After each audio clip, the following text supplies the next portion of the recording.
When the Cold War had been going on for almost 2 decades, on October 14, 1962, the United States discovered ballistic missiles in Cuba given to them by the Soviets.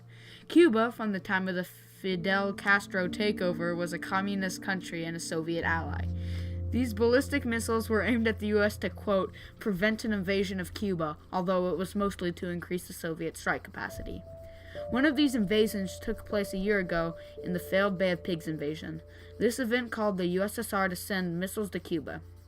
The Cuban Missile Crisis lasted 13 days and was a great triumph for humanity because a tragic nuclear war was avoided and eventually led to the fall of the Berlin Wall and the fall of the Soviet Union. The calamitous Cold War, the political and militant triumphs of the Cuban Missile Crisis.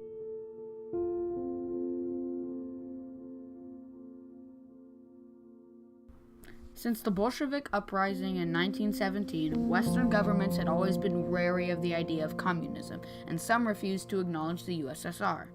At the conclusion of World War II, the relations between the USSR and US plummeted, and the Cold War began. The Cold War led to the nuclear arms race, where both countries built up weapons to increase their nuclear strike capacity.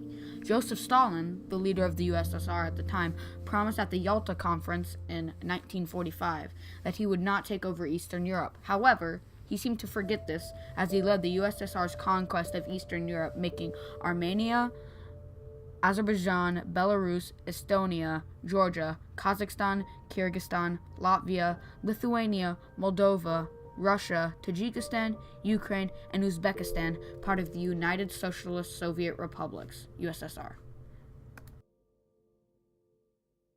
Aggressive conduct, if allowed to grow unchecked and unchallenged, ultimately leads to war. John F. Kennedy.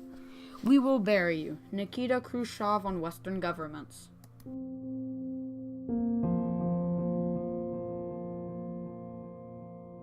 The U.S. was afraid of Fidel Castro turning Cuba into another communist country because the previous Cuban dictator was an ally to the U.S. and was pro-American.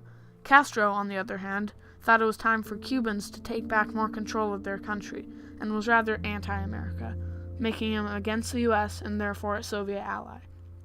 The U.S. proceeded to organize the failed Bay of Pigs invasion on Cuba. Essentially, this invasion was to have Cuban exiles invade Cuba and make Cuba anti-Castro. The invasion took place on April 17, 1961, and was meant to be kept a secret even while happening. However, during the invasion on the beach, a nearby radio station picked up the signal, broadcasting every detail of the invasion. Cuba saw that the U.S. was against them, therefore making them an enemy of the U.S. and an ally of the Soviet Union. In May 1962, the Soviet Union began placing missiles in Cuba. The U.S. government says that a socialist regime here threatens the U.S. security, but what threatens the security of the North American people is the aggressive policy of the warmongers of the United States, Fidel Castro. Meanwhile, we will not accept Mr. Castro's attempts to blame this nation for the hatred with which his one-time supporters now regard his repression. John F. Kennedy.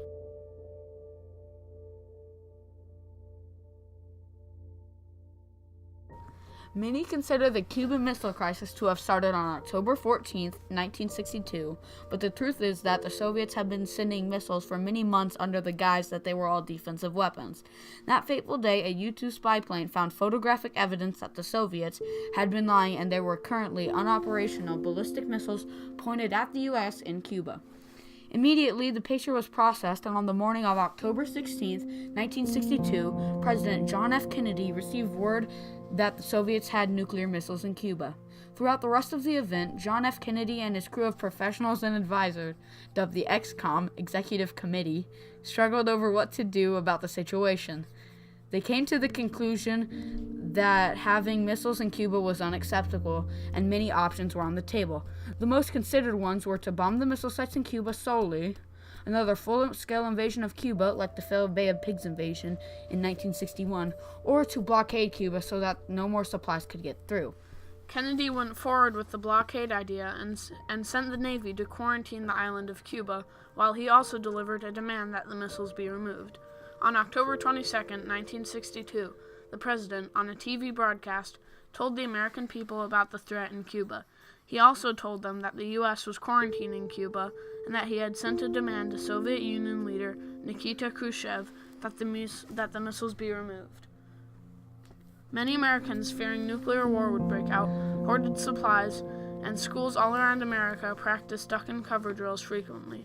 Sadly, on October 27th, Major Rudolph Anderson was shot down over Cuba in an unarmed reconnaissance plane, and both leaders quickly realized that this was spiraling out of control. Khrushchev then sent a message to Kennedy saying that they would remove the missiles from Cuba if the U.S. promised not to invade Cuba. Also, in private, the U.S. agreed to remove missiles from Turkey. Good evening, my fellow citizens.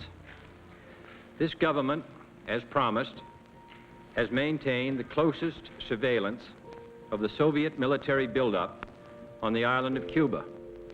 Within the past week, unmistakable evidence has established the fact that a series of offensive missile sites is now in preparation on that imprisoned island. The purpose of these bases can be none other than to provide a nuclear strike capability against the Western Hemisphere. We will not prematurely or unnecessarily risk the cost of a worldwide nuclear war in which even the fruits of victory would be ashes in our mouths, but neither shall we shrink from that risk any time it must be faced. John F. Kennedy. Do you think that when two representatives holding diametrically opposing views get together and shake hands that the contradictions between our systems will simply melt away? What kind of daydream is that? Nikita Khrushchev. We're eyeball to eyeball, and the other fellow just blinked. Dean Rusk, U.S. Secretary of State, 1961 to 1969, on the Cuban Missile Crisis. Mankind must put an end to war, or war will put an end to mankind. John F. Kennedy.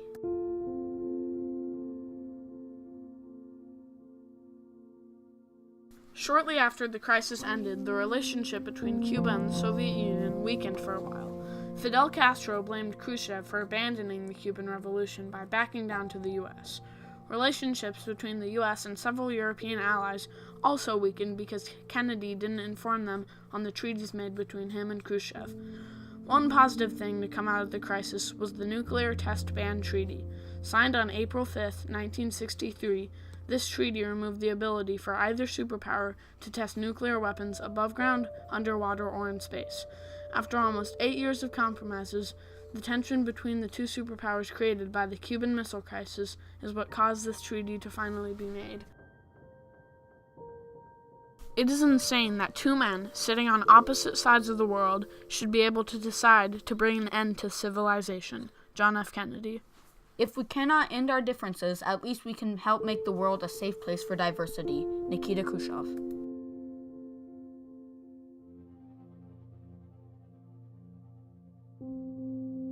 In the years following the Cuban Missile Crisis, many tragic events happened, such as the Vietnam War, when North Vietnam, backed by the Soviet Union, and South Vietnam, backed by the United States, fought, and the boycotting of the 1980 Olympics, when the U.S. boycotted the Olympics because the Soviet Union didn't remove their troops from Afghanistan.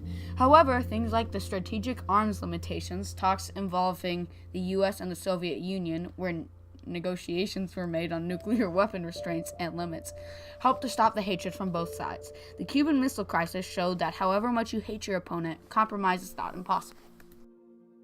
Leadership and learning are indispensable to each other. John F. Kennedy. Do not pray for easy lives. Pray to be stronger men. John F. Kennedy. The Cuban Missile Crisis is important because it was the closest the world came to the tragedy of a nuclear war. The compromise was not just a victory for the U.S., but a victory for all mankind.